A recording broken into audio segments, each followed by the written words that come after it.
clear, the video? Yeah, Or... very much. Loud and clear. Okay, great. Okay.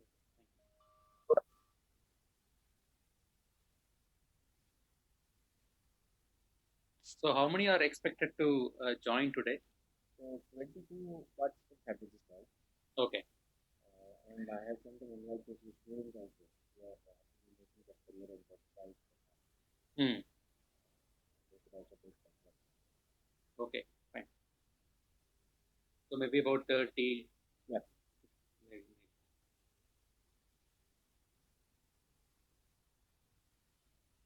So based out of Canada only? I'm in London. London. London. Yeah. I keep traveling back and forth now because of this coronavirus. Now we're all stuck at wherever we are. Can't go wherever we want to.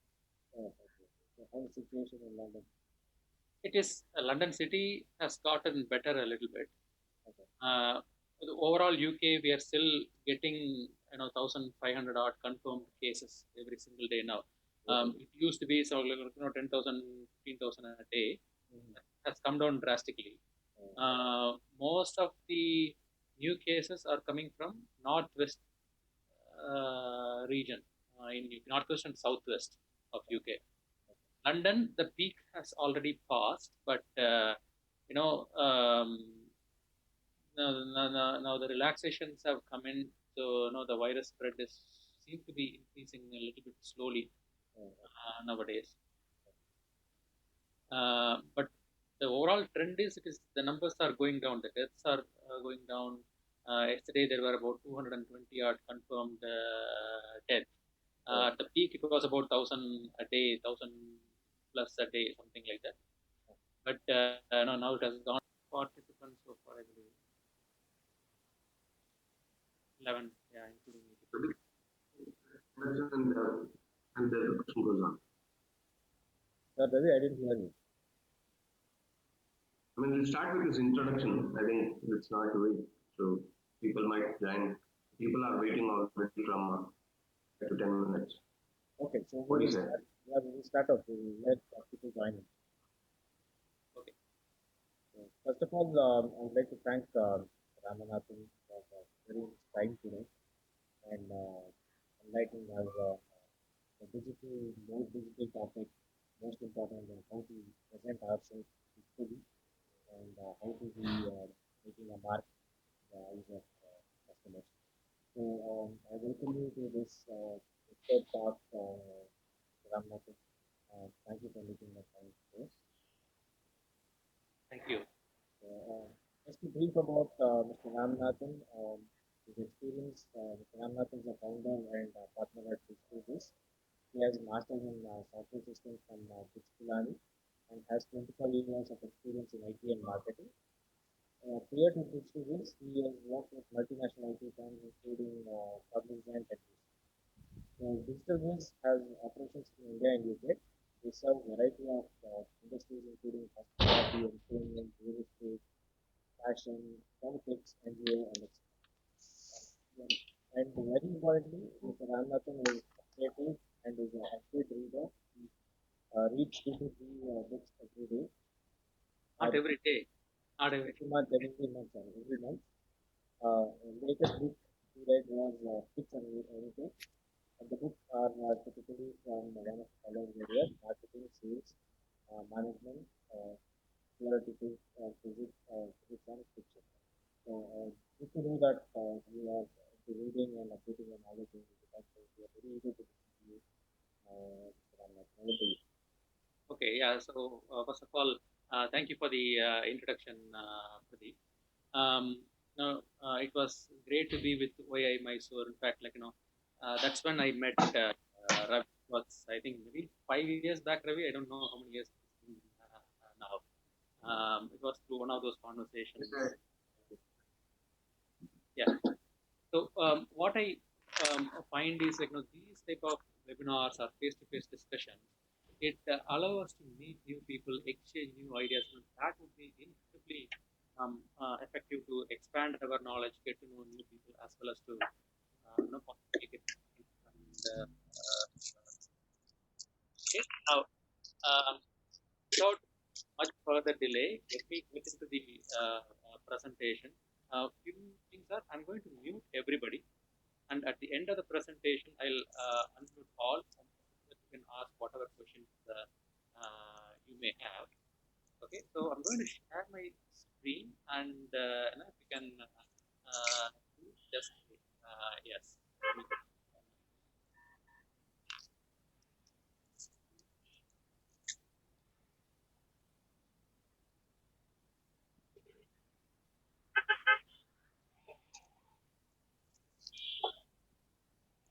Can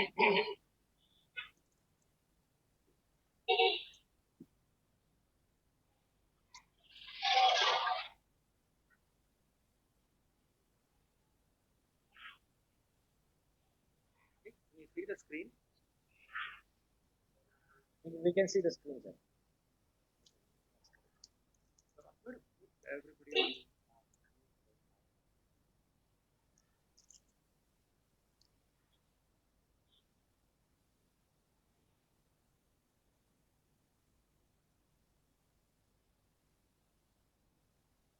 Okay.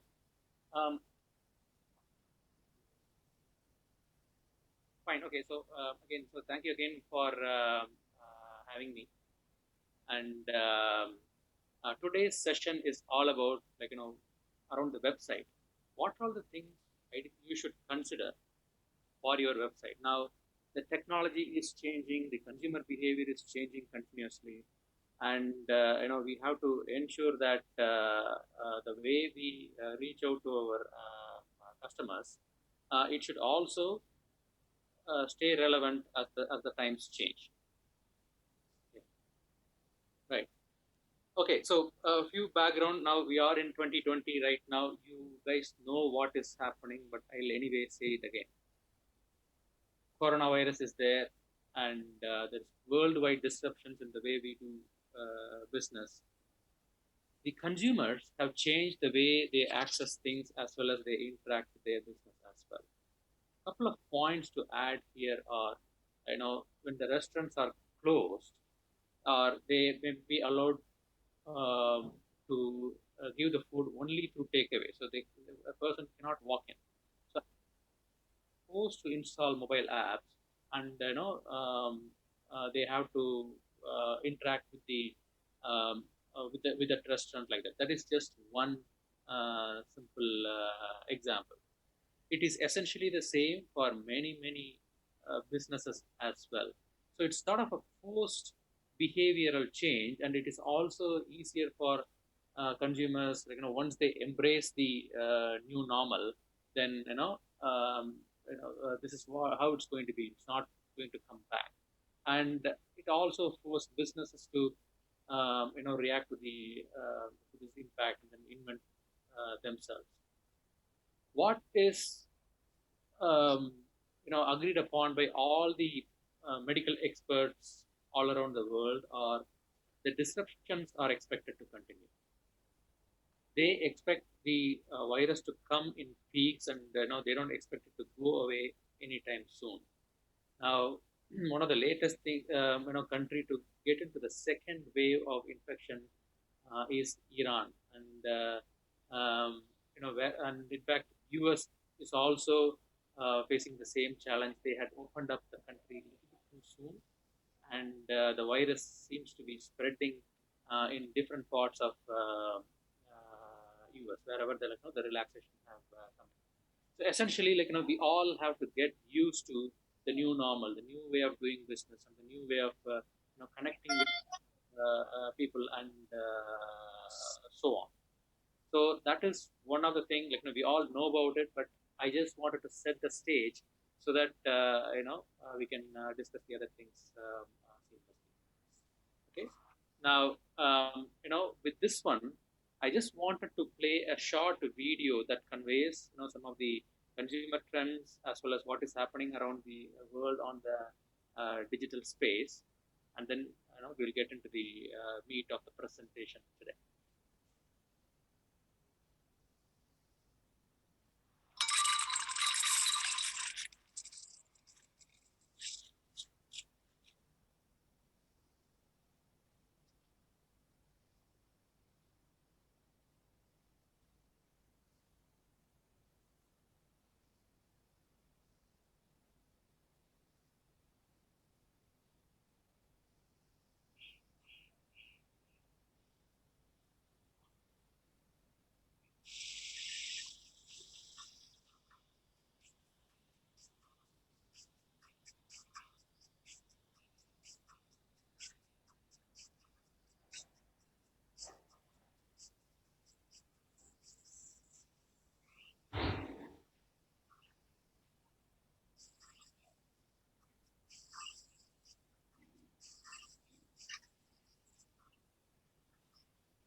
So that is just the introduction. So the key thing I want to highlight from this video is that the human attention span has gone down significantly. Now, it's the statistics claim that it is lower than the attention span of a goldfish. Now, with these things, where do we start? What would be the right place to start? The obvious answer, to embrace digital as well as to reach out to our prospects, is from the used to have a website, and that is the topic of today's discussion as well. Now, what do you want to get out of it? Why should anybody or any business have a website? So the answer is again straightforward. So the most people, they would be thinking of, look, I want sales growth. I want my business to grow to the next level. I want to engage my customers. All these things ultimately point to business growth and sales growth. That is probably the fundamental objective of almost all the businesses or individuals around the world. So with that in mind, let us go deeper into what are all the things we should be having, and what should we be looking at.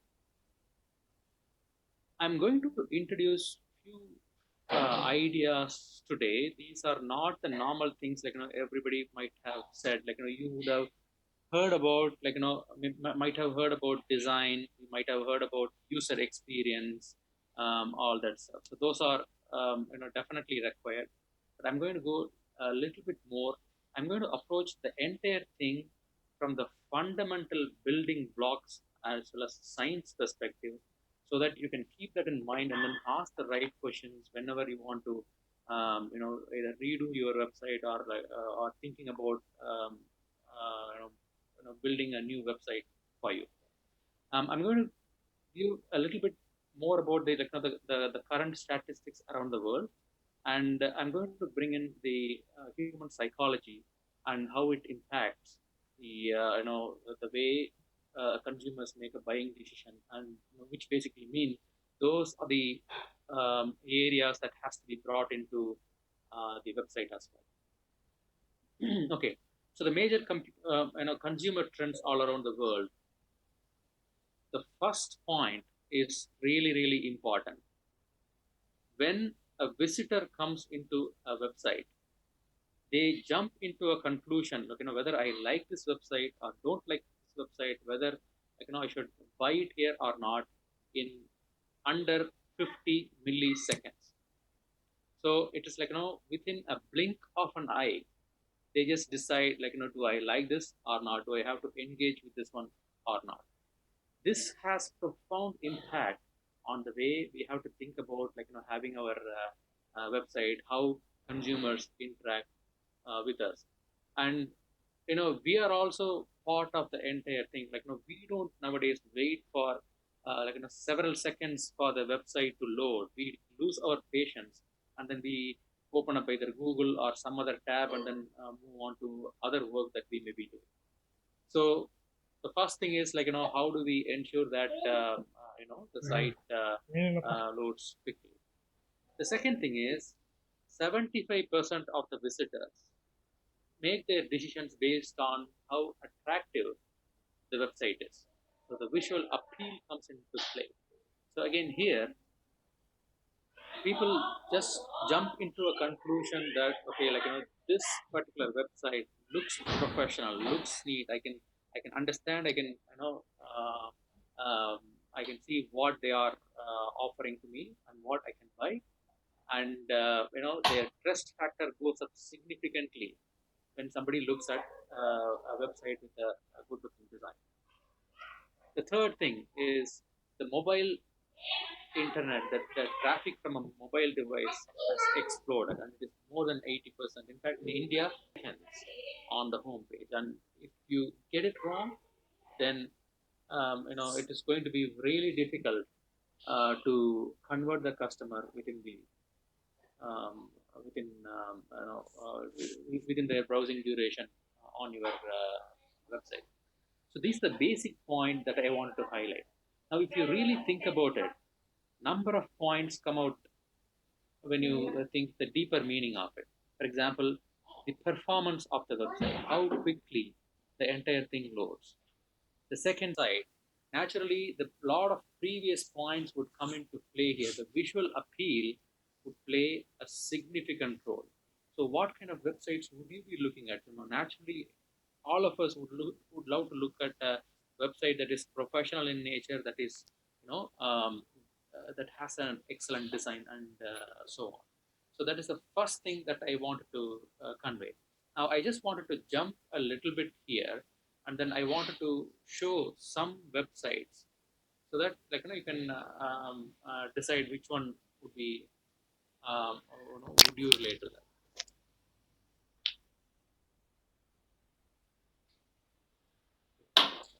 Just share it again.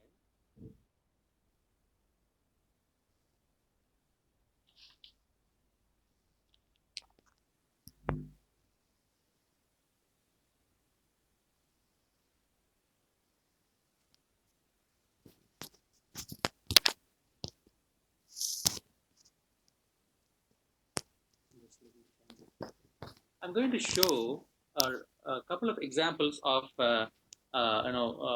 few websites I want to show. Okay, number one is there is a website called linkscar.com. Okay, this is a car rental, car leasing website. Now look at this website. Okay, lease a new car. No masks needed online. Brexit. Number of cars are given. Right, they have given the live website visitors here. So this is one such example. Now let me show another e-commerce website, and it's a website called arngren.net, e-commerce website. You can list anything you want to, and then you can buy. Now, I don't need to ask anybody a question. In fact, this is a straightforward that nobody prefers these kind of websites. These are the example of poor-looking websites, right? Now I'll give you a couple of good-looking websites, right? Okay, this is a website called Goat Fashion. They basically sell fashion clothing. Now see how clean the layouts are, and it is easy on the eyes. They can very clearly see what they may get, and the main points like next day delivery, blah blah blah, and you get this information in a crisp way, in a really attractive way. One more example let me show you. Okay, it's around interior design. You'll again see a neat layout. You can jump to any section and anywhere quickly, and if you are tempted, you can go deeper, and then you can make a. So just wanted to show really quickly a few examples of it. I'm sure you all can show or think of so many different examples like that. So I'm going to go back to the presentation now.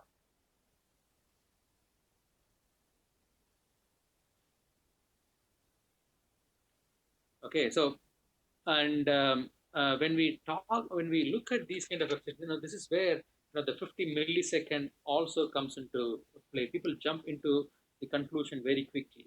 Now, in the traditional shops, people are looking at visual merchandising is a big exercise. The retail stores, they spend a fortune in display. Where should I show the product? How should they be displayed, and all that stuff. The similar concept has to be thought of if you are looking at a website. That is where it has to appeal to the emotional side of the brain. So that's the first thing I wanted to talk about. The second thing around psychology is something called a bystander effect. The I in fact at the beginning of this session, I did a small thing and I wanted to bring it out again. I said hello to everybody, but not many people have responded. But when I said hi Pradeep or hi Ravi, then there was an immediate response. So the bystander effect is nothing but if there are a group of people, the response time goes up significantly. Okay, now I'll give some analogy, some specific examples as well.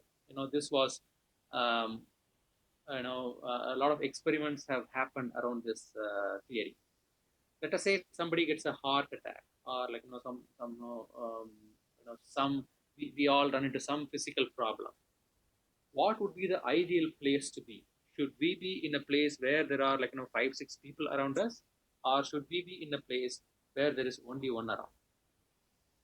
Now, the worldwide the research shows that it is better to be if you are in a one-on-one situation. There is an 85% chance that the other bystander, it could be unknown to you, they may help you.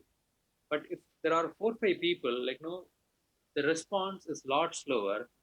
Some of the reasons are given below. They may be thinking somebody else may help you, and then they all go and carry on with their life. The same principle is also applicable when it comes to the website. Now, so what should we do is we have to think of personalizing the website to the individual who is coming to your website. Personalization has exploded in the recent days, and new technologies allow you to show information that is specific to individual visitor. For example, take Amazon.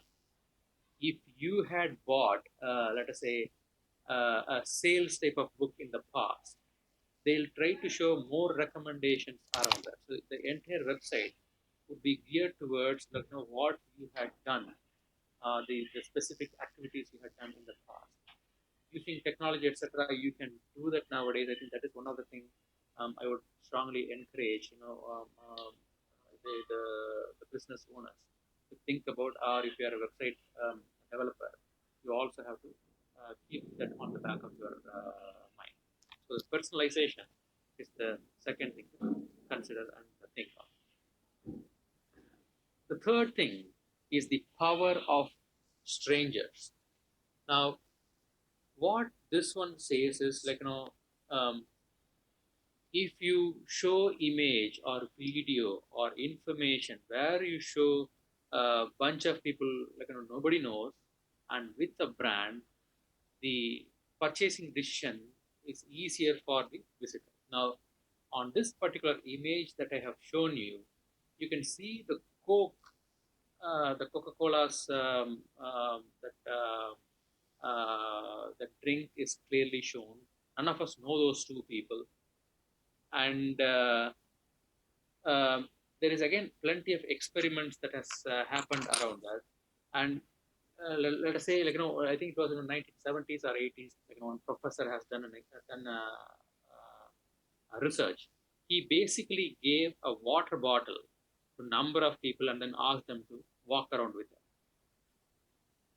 They don't have to drink that water from that particular water bottle, but people saw a lot of it, and then that specific water bottle, almost 90% of the people in that area, they end up buying that one. And this is where when I say about the power of strangers, it is important to bring possibly the users or real people in photos within your website. So that helps people to jump into a conclusion that I can trust you and I can possibly make a purchase with you. So that is another thing that I would say you may want to consider, rather than keeping the website either text only or in a way it does not appeal to visitors, or if it does not make a human connection, then it is going to be difficult. Or if you have it, it will become easier. Right? Okay. The next one I wanted to talk about is social validation. This one doesn't mean that it is around social media, we have to be there on Facebook. That is just one portion of it. The ideal ways to look at it would be how can we bring in the social proof that there are real people who have bought it from us, and they have given reviews, ratings, feedbacks, etc. naturally people will look at it with a bit of skepticism, but it is still better than not having anything. And to overcome that, if you look at the TripAdvisor or possibly Amazon and sites like that, they are bringing in additional validation. You may possibly see something around verified buyer on all those websites, and by just looking at the review, we will quickly know that whether that review is real or fake. I think we all have some kind of an built-in sensor to understand what is happening around that one. So it is important to get real review from our customers. All these things would improve the confidence, comfort feeling of the visitor, and then it improves the engagement with our website, as well as it will help them to come back over and over again, and then the conversion may also happen. So I can go on and on, but I wanted to get back to the fundamentals again, and then put you what are the questions you need to ask when you run a business and when you want to have a website. Who are my customers and where are they located at any point in time? How can I create awareness? Obviously, how can I bring them into my business, into my website?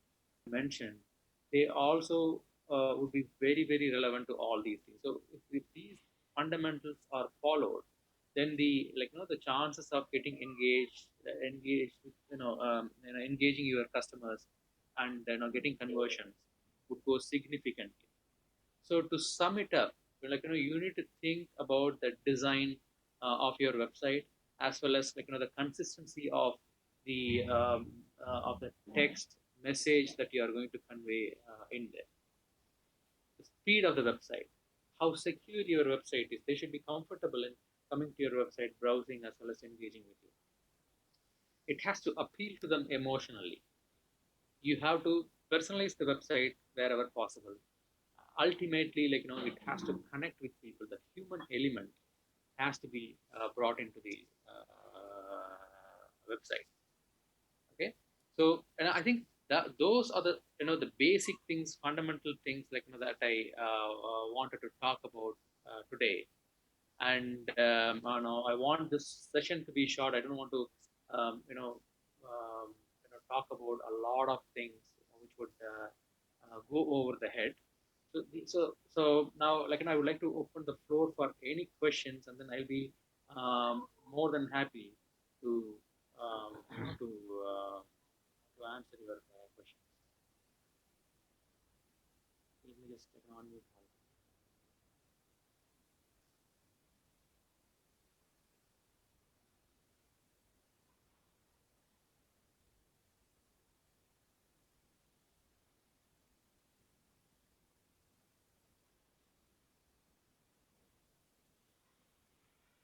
So I think so now feel free to ask any questions that you may have. I'll be more than glad to answer.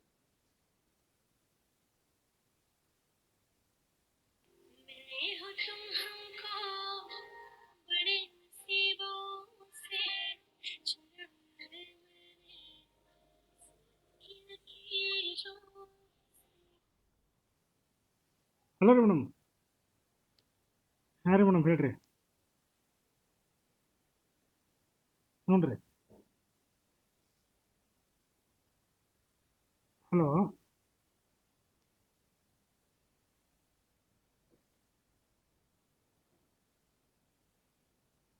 ಹಾಂ ರೀ madam, ಹೇಳ್ರಿ. Hello. ಹಾಂ, hello ರೀ madam.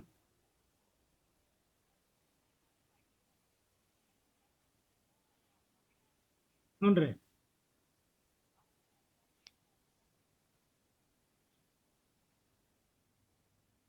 ಅದು login ಇದು ಕೇಳಾಗ್ತದೇನು ರೀ? Mobile number, ಇದು email I D.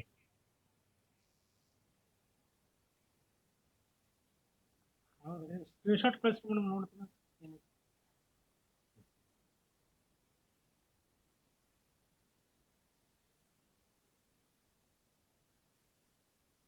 All carry on with our lives.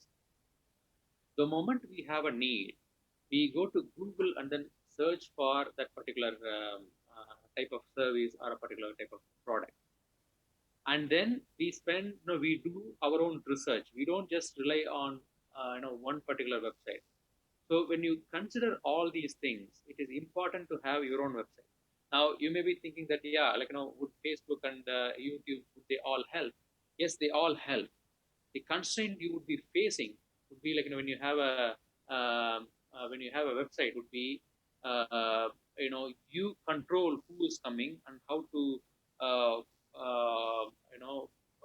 follow them up and how to target them over and over again. If you want to do those things, then you need to have your own website. Now, when you say cyber squatting, it is somebody owning your domain, etc. We cannot do much about that. I think it's. I think we have to ignore that, and we need to carry on with our life. Right. I don't know if there is a question from somebody. Somebody has asked, raised their hand. It says Lenovo's iPhone. I don't know who that person is. Is there a question?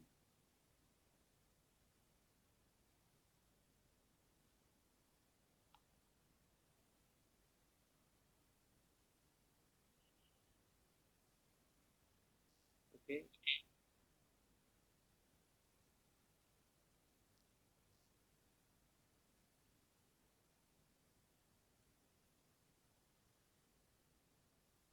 Ram, I think you have not unmuted everyone. Still it is muted.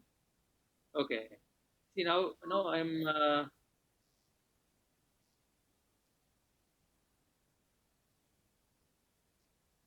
Just permit me to.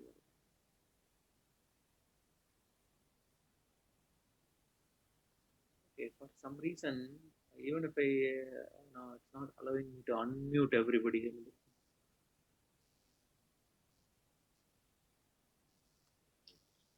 So I think there is another one question from Mr. Sandeep. Yeah. How important is it to keep videos on website rather than pictures? See, and I would say it depends. This is another thing. I did not want to highlight it in as part of the presentation. Otherwise, it may become quite heavy. There is a concept of conscious mind and subconscious mind, isn't it? Again, when you look at psychology, what they say is every second we get 11 million bits of information that goes through our eyes. So almost 70 billion bits a day, or there are huge number. What happens is our subconscious mind processes all that information, and it only gives back some 40 bits or some very small number for the conscious brain to process. That is one thing. One thing to keep in mind. Now, naturally, when we have something like a video more than a picture, the kind of information a person can take quickly is going to be much higher. But on the flip side, what you have to consider is if your target audience or the users are in a location where the internet speed is slower, then you have to think of should they have it or not. So in general, the speed of internet connection has gone up. All these things have happened. But having said that, you may still want to keep those things into consideration. So video is better.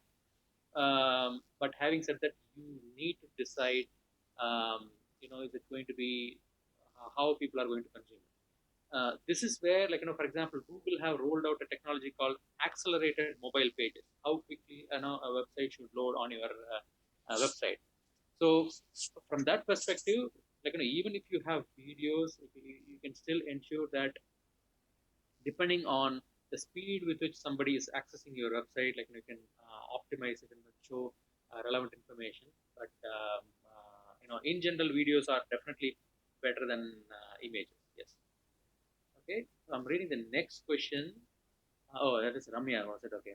Hello, Ramya. How do we decide on the amount we spend on making a website? Right. So this is going to be a really tricky question. Now, if you are you you know if you are you need the ideal, there is no ideal answer for that.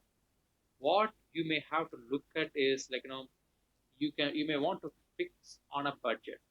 For example, what normally happens is most businesses allocate something like 14% or 15% up to not it's not a specific figure, up to that percentage of their revenue on their branding marketing exercises. So a portion of it may have to be allocated for the website. What I want to say is it should not be for the sake of it. As long as it is good enough, you can get a website for 2,000, 3,000 rupees also. There are options to subscribe on. It could be a monthly subscription basis. It could be a one pager. The message has to be clear. The information has to be clear. You can still live with it. But if you are looking for looking to do crores of business from the website, then you may want to bring in that kind of importance to building a website. So unfortunately, there is no hard and fast rule on that. You can look at a lower figure also, but keep these things into consideration. If you want to have a proper website, naturally any business, any developer or a website development company, they would charge you much higher depending on the level of design and the other importance you want. Okay. The next question is from Vijay, and the question was, what is the content that you create for your website, and what needs to be reserved for channels like YouTube, Instagram, etc. See, naturally, when you talk about the kind of content that has to go into your website is, let me say, that is the view the website as a physical store that you are going to have. When a visitor comes to your website, you may want to show the products you have, what are all the the customers you have served, basically to bring in social proof. How can you help them continuously? So when you think of it, it has to very clearly portray, showcase the products or services that you have, the benefits that they are going to get. If you want to show some, if it is a commodity, or if you want to show a price point that can be shown. I talked about the reviews, ratings, as well as testimonials from your customers. So those are the things that may have to go onto your website. For social media such as Instagram and YouTube, that is to showcase some of the specific activities that you may be doing. You may want to if you want to run a specific campaigns, such as reaching out to a target audience on a particular day, particular time. Those these things are more conversational in nature. The platforms such as Instagram, YouTube, etc. But your ultimate aim is to give that as a bits and pieces here and there, impress them, so that they end up on your website over a period of time. So that is how it should be. Those are more like a feeder channels to bring traffic to your website. Okay. A lot of people are there are no more questions right now. If you want to ask a question, you can all unmute yourself. I think if you hover over your photo, for example, there is a ask to unmute, is what I get. I think you can unmute yourself. For some reason it does not let me unmute everybody at once. Okay, you can also type your question via chat. They can use the spacebar and they can speak if it is muted.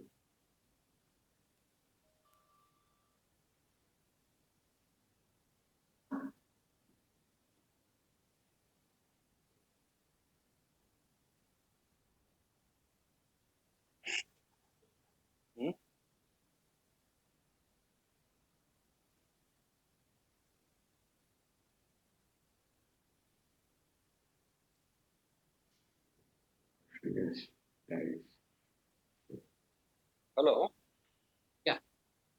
Sir, this is Jagdish again. Yeah, hi. Can I have a chance to ask the second question? I had Yeah, asked yeah. it. I am working on this registration of domain names, sir, Sure. and prohibition of cyber squatting. Mhm. That was the reason I asked you a question: how integral it would be to have a website. Right. Can you have any points on the registration of domain names? Sir? How to go about? See, when we think of registering your own domain, what you need to consider is your customers should be able to recollect your name quickly. See, for example, let us say you are a solo entrepreneur. Everybody knows you in your name, and that's how they interact with you. So, if you want to register a domain, preferably it is something like jagadish.com. It's a lot easier for your customers to recollect your website quickly.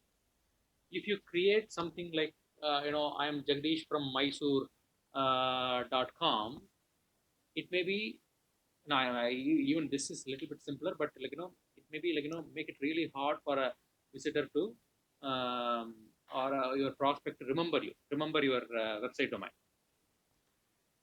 Now, you each of us do not have control over how many domains we can buy, and somebody may have a slightly different spelling to Jagdish, and it could be .co.in, or it could be for numerology perspective, they may add one more a kind of a thing.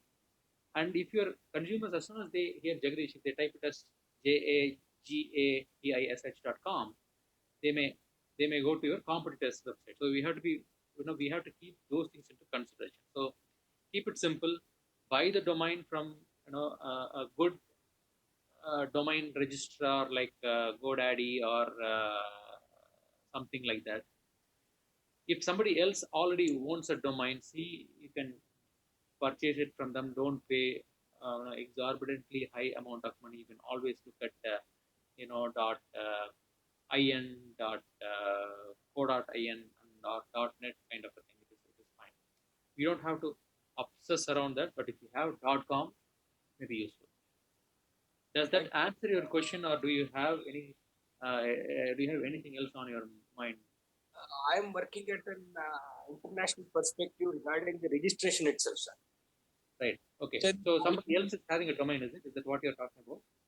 That is what the issue is. The procedure for registration of domain name, which is now controlled by ICANN, Internet Corporation for Assigned Names and Number. Right.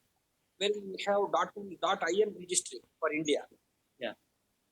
This country code top level domain names were introduced very much later. Correct. Regarding the registration, like there would be, you have heard of trademark law, I believe. Yeah. So that there would be a chance of misuse of this domain name, what we call it as cyber squatting. So, World Intellectual Property Organization decides more than a dozen cases every day on this cyber squatting. It is a huge area, I believe. So, since you focused on business aspect, how to design a website, I am concerned with the legal aspects. How to register. That was it. Yeah. Okay. So now I have two answers for that. So number one is I am not a legal authority, so I may not be able to tell you very clearly what to do and what not to do. But in general, what happens is this cyber squatting is sort of an unavoidable thing.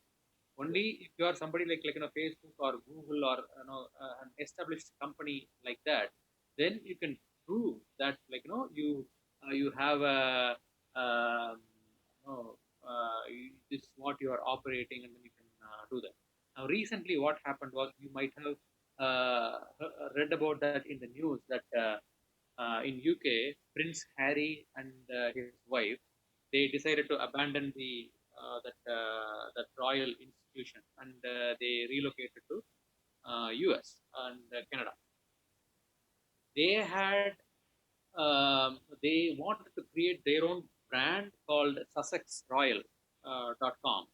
Unfortunately, somebody else has registered it. As soon as they heard about it, before they register, somebody else has registered it. they could do nothing about it. Okay, so these are intricate, legal things. I'm no authority on that. That's And what. so I'll be, I'm saying something wrong if I say this is how you have to solve it. But based on my level of knowledge, um, if somebody has bought a domain xyz.com and that is what you need, you won't be able to do much about it.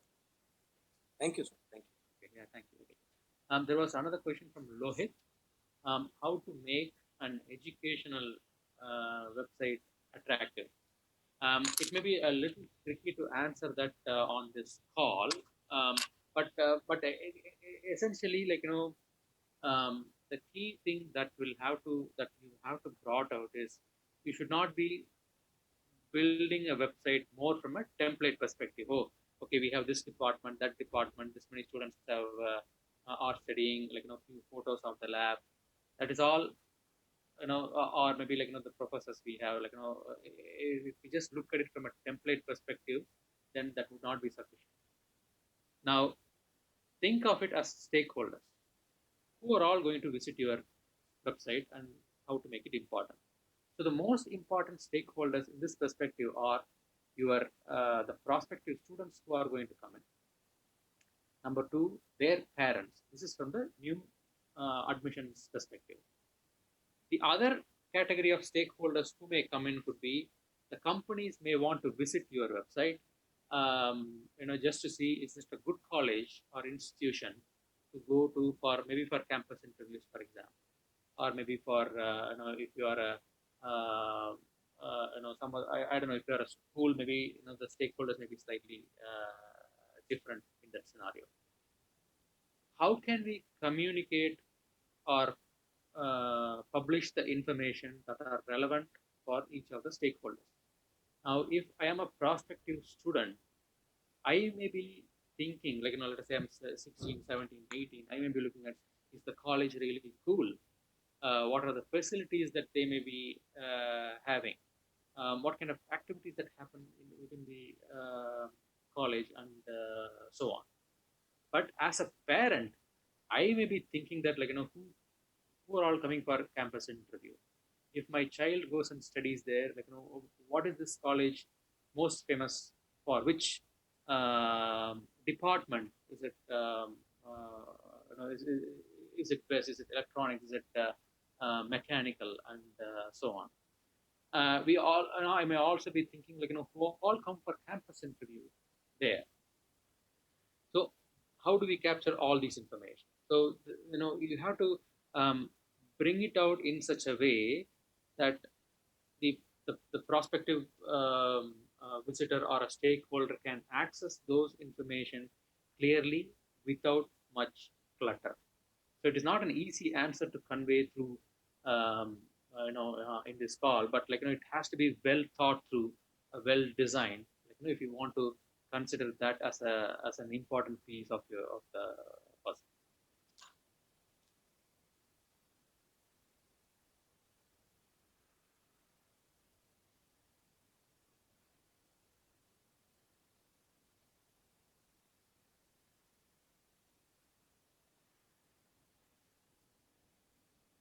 So, any other questions? Ravi, it's been an hour, and there are we can let them carry on if there are no other questions. I'll be more than glad to answer any other questions as well.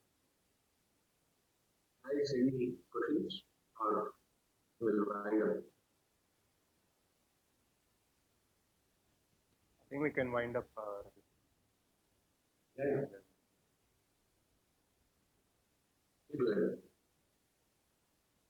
Thank you, Ramnath sir. Yeah. This was a very eye-opening session, and a lot of intricate details that you've given us. I think it will be particularly important in this post-COVID era, where a lot of things are happening online, including businesses. Businesses that were supposed to be offline are going online now. Okay.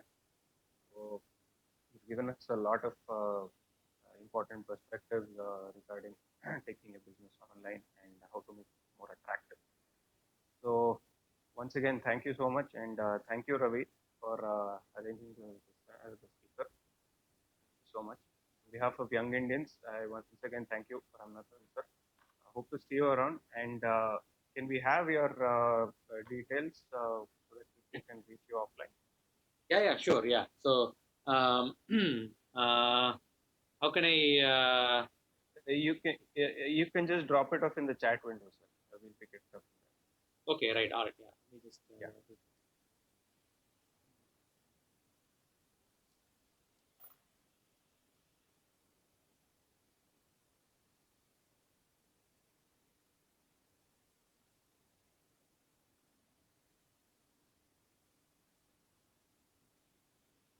Okay, so I have entered my email ID and mobile number as well.